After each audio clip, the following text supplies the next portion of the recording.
Okay, we're going to do some cutting and welding today. I'm here with a 1937 Harley Davidson WLDR 45 cubic inch flathead racer. Behind my WLDR is a 1946 WR flathead racer. The WR succeeded the WLDR as the Harley Davidson race engine, so this is the predecessor to the WR. But my WR has a modern S&S carburetor on it.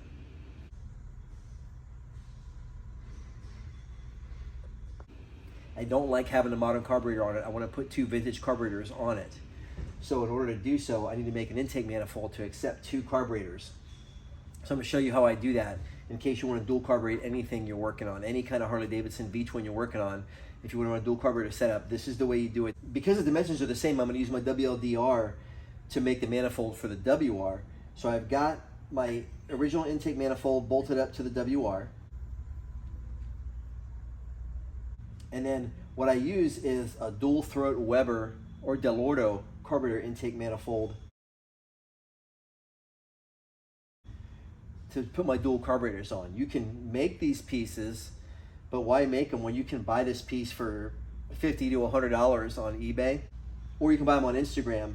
But it's so easy, and it has these two flanges here that will bolt to the Delorto or Weber carburetor. Well, I'm going to cut these flanges off and weld Linkert flanges on. Then I can bolt two vintage Linkert carburetors to this intake manifold, have the vintage carburetors I want, and then put the whole rig on my WR when I'm done. You can already buy pre-machined billet aluminum 3-bolt Linkert intake manifold flanges. These are to go to like a rubber spigot to run a Makuni on them, but I use them the other way. I'm gonna go ahead and cut this back, cut these flanges off, and weld these two aluminum flanges on. Two 4-bolt Linkerts would be too big for these engines, so I'm gonna run two smaller 3-bolt Linkerts. And we got some neat stuff I'll show you. So anyhow, I'm gonna show you how I cut this and get these flanges welded on, and then I'm gonna shorten the intake manifold so it doesn't stick out so far, because the carburetors are gonna stick out about this far when I'm done. So I wanna make sure that my rider's leg isn't getting sucked into the carburetors when you're running the motorcycles. So I'm gonna show you step by step in detail how I do this. If I was welding something like this intake manifold, I would normally clamp it down to my big Sigmund welding table. But the problem with that is sometimes I need to go from the welding table to the motorcycle, back to the welding table, back to the motorcycle, several times before I get something done to make sure everything fits just right. My Sigmund tables weigh over 400 pounds each. So bringing them to the bike isn't an option, but I went to Northern Tool and I come up with an amazing option that I want to show you as I do this project. In order for me to go back and forth between the motorcycle that I'm working on and my Sigmund welding tables, which are really difficult for me to move, I went to Northern Tool and got this clutch welding table. I'm gonna tell you straight up, I don't know how they do it. This thing's only $199. My Sigmund tables that are back there are $2,500 a piece, so there's $5,000 worth of tables back there. This thing's $199, and it comes with all the fixtures. It comes with the little V-blocks so that you can lay tubing in it and weld tubing without it rolling around on you. It's got clamps and stops. I mean, it's just really, really great. This is gonna make my life so much easier because I can ground to the table from my welder, and then I can be right here at my motorcycle. The table comes with a set of 4 legs and 4 adjustable feet so you can level it.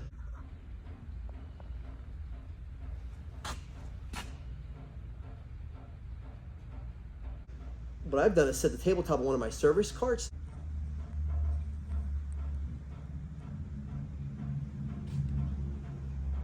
And now I can roll it around wherever I'm working. I can move it out of my way. I can move it to the side if I need to get to the motorcycle. I can pull it close to me if I need to be right next to the motorcycle. So it just allows me a lot of diversity in doing what I'm doing. It's gonna save me a ton of time.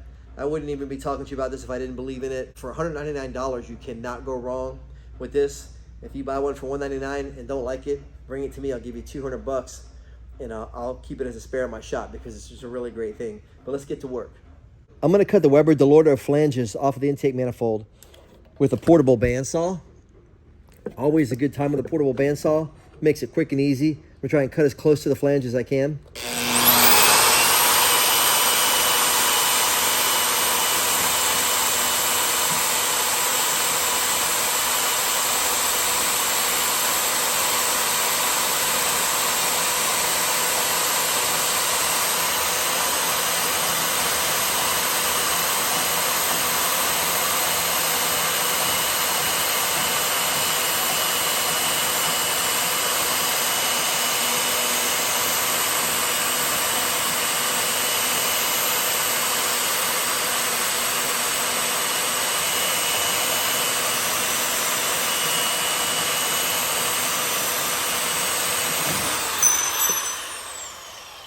quick, easy, deliberate cut.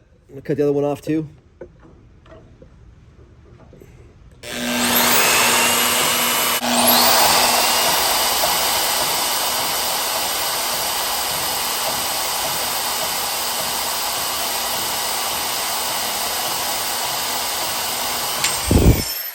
Okay, so here's my Weber Delorto dual throat manifold with the flanges cut off. And now I've got my Linkert flanges here. Like I mentioned before, the Linkert flanges have this spigot that's supposed to go to a rubber fitting the adaptive Mikuni to the motorcycle. I'm gonna go ahead and turn these off. But before I turn these off, I'm gonna go ahead and put this intake in my milling machine, and I'm gonna level these two surfaces because I want these two carburetors and these two flanges to be exactly square in all three planes to each other, so that when I put the carburetors on, everything's in alignment and I can put a linkage from one carburetor to the other. So I got the intake manifold firmly held in the vise. I got a nice 2-flute cutter in the quill. I'm gonna go ahead and level these two runners with the end mill, cut back the 3-bolt flanges for the Linkert carburetors, and fixture everything up on the table and get it welded up.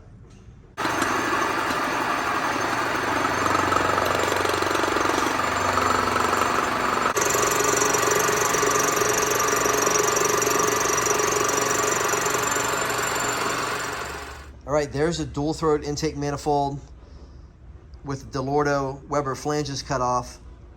And here's the Linkert flanges. And I'm basically gonna wind up with a situation like this, except I don't want these flanges so far away from my cut right here because it makes the carburetor stick out an extra 7/8 of an inch to an inch. So I'm gonna go ahead and machine a lot of this material down so there's almost nothing left, and then go ahead and weld these together. So I got one of the 3-bolt intake manifold flanges in the lathe. I'm gonna go ahead and cut this off with my parting bit. And once I get that done, I'll go and put the other one in there and cut them off, and then I'm gonna weld them to that intake manifold.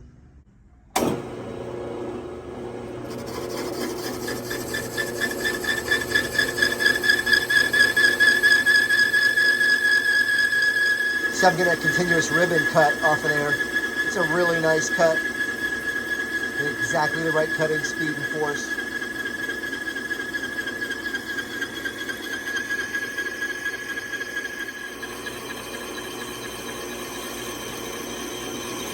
As things start to come, you can start to see me pushing through on the inside there.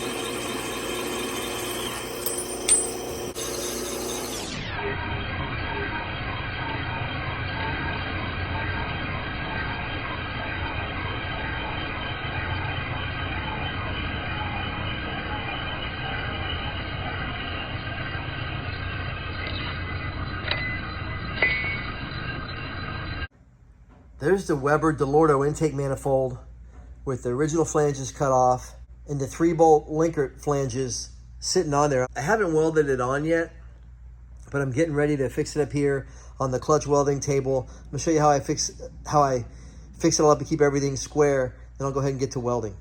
I got one of the V-blocks placed in a hole in the table, and I got a clamping post right next to it. So I'm gonna take my intake manifold, and I'm gonna use that V-block to hold the manifold up, and it just happens to be the perfect height. I can always shim it with a washer or shim stock, but it happens to be the perfect height to hold the manifold level. So that'll help the manifold level. I'm gonna make sure that it's square against this edge, and then I can also come square against this edge on this side to get these flanges on square. I went ahead and put another clamping post here. That'll allow me to hold my straight edge down to keep everything square. So this is a real nice setup. All you do is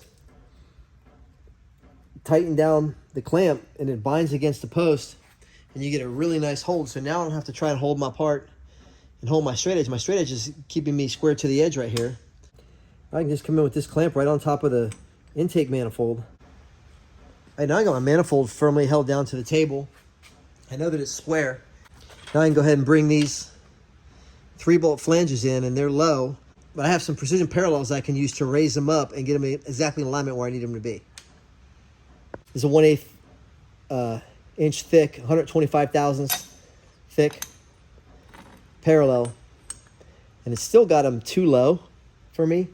So I'm gonna go ahead and add a second one. I've got different dimension parallels, but that 1/4 inch right there that I'm raising it up should get them where I want them. It looks like it from the end. Yeah.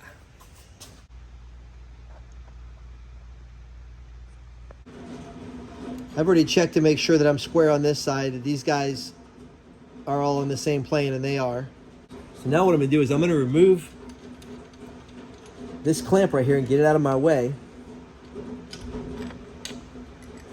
So now I'm gonna hold the whole rig together using a clamping bar from my milling machine clamping kit and a big C-clamp. I'm just gonna tighten it all down real tight so it can't move. And then I'm ready for welding. All right, ready to weld. Nobody moves, nobody gets hurt. As I mentioned, I got the TIG welder over here, right next to the clutch welding table, which is on my service cart, so I can roll it around. Right here next to my 45s that I'm working on. So I'm gonna weld this intake manifold up, weld it up on the welding table, and then get it mounted to the bike.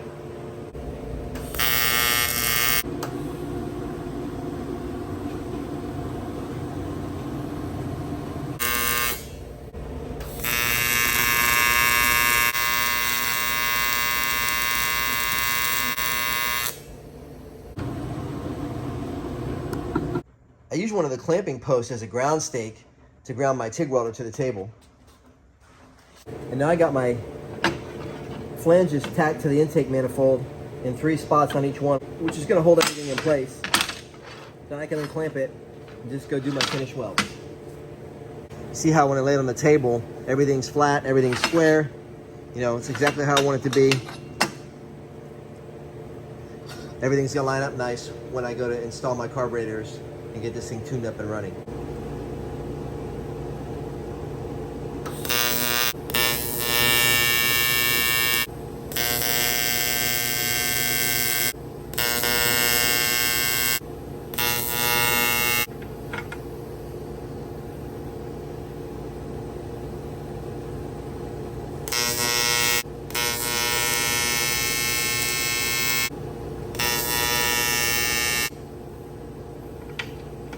All right, there's the intake manifold all welded up. You can see I got the 2 3-bolt flanges on. You can see how those flanges are aligned with the flat table that I welded them on. So what's up next is I've got 2 vintage Linkert MR2 race carburetors. And both of these need a little bit of work. One of them is broken and one of them is missing some pieces. So I've got the 2 carburetors. I'm gonna make some pieces for them. Show you how I do that. I'm gonna show you how I repair the one carburetor that needs aluminum repair.